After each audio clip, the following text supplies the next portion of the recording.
Hey, do you want to know what's happening in the Fresno, California real estate market as we head into the winter 2021?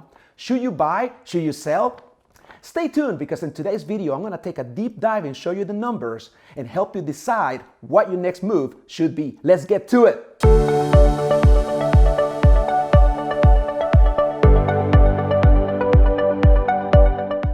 Hey everybody, welcome to my channel. I am your host, Leo Landaverde, real estate agent and investor, helping you build wealth in real estate.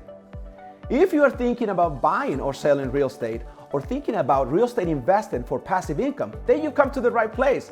Please subscribe to my channel and don't forget to hit the bell and you'll be notified every Thursday when a new video comes out. Okay, so this is what's going on in the Fresno market as we enter into the winter 2021. I'm going to give you kind of a macro view of 4 counties: Fresno, Madera, Tulare, and Kings Canyon. So if you're thinking about buying in Fresno or moving to Fresno, I think you should know this. Now, this tool, it's called the Trends tool. It's actually in my dashboard because I am a real estate agent. I'm a realtor, and I have access to this specific intelligence. So what Zillow gets, it gets information from the MLS systems and it puts it out there for you, but not as drilled down as this is.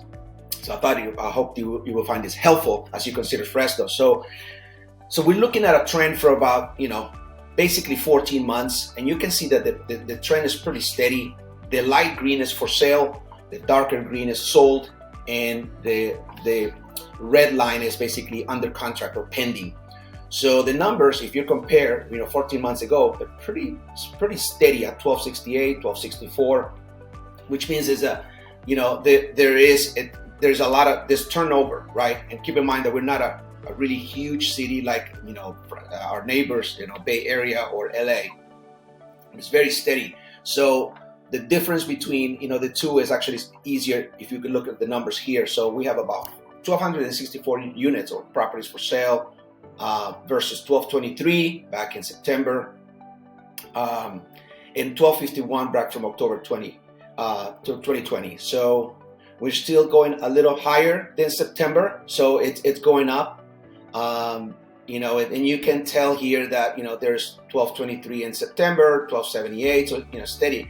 And the houses for sale, there's kind of a bigger gap. So properties are not selling.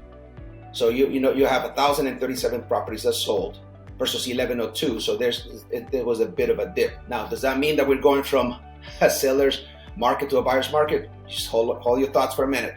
So you can actually see in the market highlights that we're up 3.5% compared to last month and up 1% compared to last year. So that's okay. That's something for you to know. This is one of the things I look at is the average price per square foot. Now, if you watch some of my videos before, you know that I like to compare other markets as well because that's perspective. So if you look at here that back in August 2020, we had $184 average per square foot across all 4 counties. And we are at $225 now. So you look at the steady increase from 184 to 225.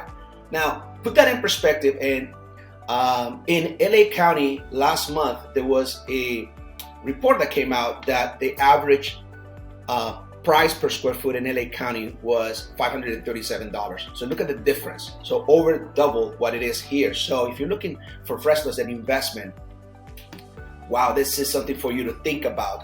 A lot of people think California is largely unaffordable. In some ways, about 70% of the state is. San Diego, LA, Bay Area, Sacramento. But if you're looking at Fresno, it's sort of the last frontier.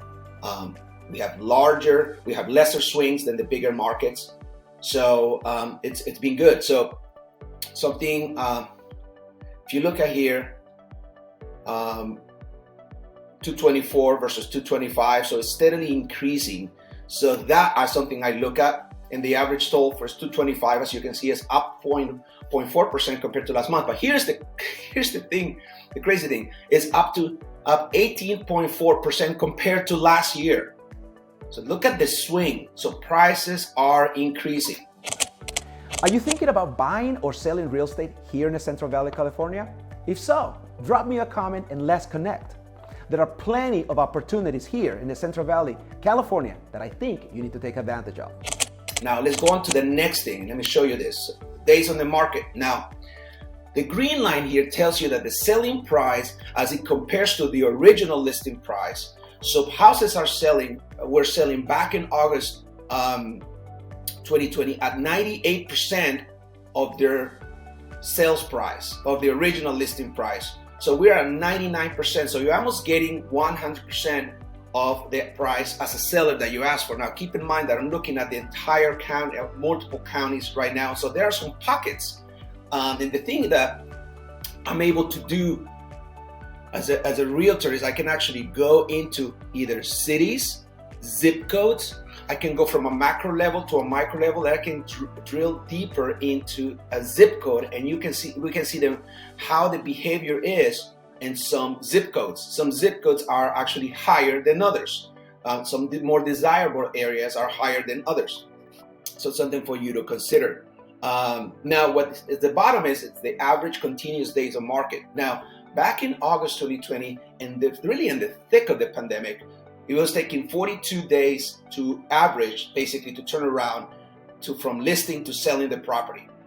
Now that's 20 days. So if you couple that with the average square foot of 225 right here, and not only is the price per square foot increasing, people are gobbling up these homes faster than ever.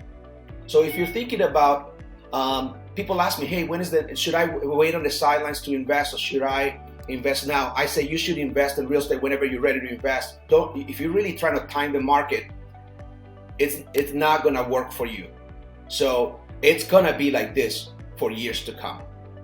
That's sort of my prediction. So I'm just telling you, this is the winter of 2021. I wouldn't be surprised if the price per square foot in the winter of 2022 is 235 plus. So average price versus sold, for sale versus sold. So you're looking at the average for sale right now is 562,000. I remember days when I lived in Los Angeles that was the average for sales price. Now it's probably 900,000, and 413,000 is actually what is being sold. As you know, and you can look at the trending here. And if you really want to have any questions about this, please email me directly. My email address will be at the bottom of this video, so you can actually reach out to me so we can have a specific conversation about specific areas that you want to look at. Now, here's another thing. This is the average inventory that we have. Now, this is what you need to know. So, a buyer's market, it's inventory of more than 6 months. Versus, so if you have more than 6 months of inventory, it's definitely a buyer's market, which means that there's a lot of properties and not enough people buying them. A seller's market is between 0 and 3 months of inventory based on closed sales. And a neutral market is 3 to 6 months. So what do you think you see when you're looking at this right here, right? We are barely at 1.2 months worth of inventory. Definitely a seller's market. And if you look at here, even in April this year, we actually were at less than 1 month. We basically had about 3 weeks. Now, I suspect that as interest rates continue to increase, you're gonna have a slowdown in the market, but not a ton, just because we just don't have enough inventory to keep up with the ever increasing demand. And with millennials getting into the market and starting to buy, and there's just a ton of them, I foresee this is going to stay the way it is. So I think it's good that you understand what's going on in the market, and I think I'm really bullish about, and I love the Central Valley, particularly Fresno. And I think this is going to be a trend that if you had an opportunity to pick up a property either as a rental or if you want to move your family, because we can actually telecommute now, you can work from anywhere. I think Fresno is a great place to be. So hopefully that was helpful to you. If you have any questions, please reach out to me directly. My contact information is below, and I look forward to working with you. Thank you so much. For a limited time, I am giving away my house flipping calculator, my gift to you. It takes a lot of time and effort to calculate the numbers. You want to make sure that they're right if you're going to make profit in real estate. Just click on the link below and you'll be able to download it. Thank you very much.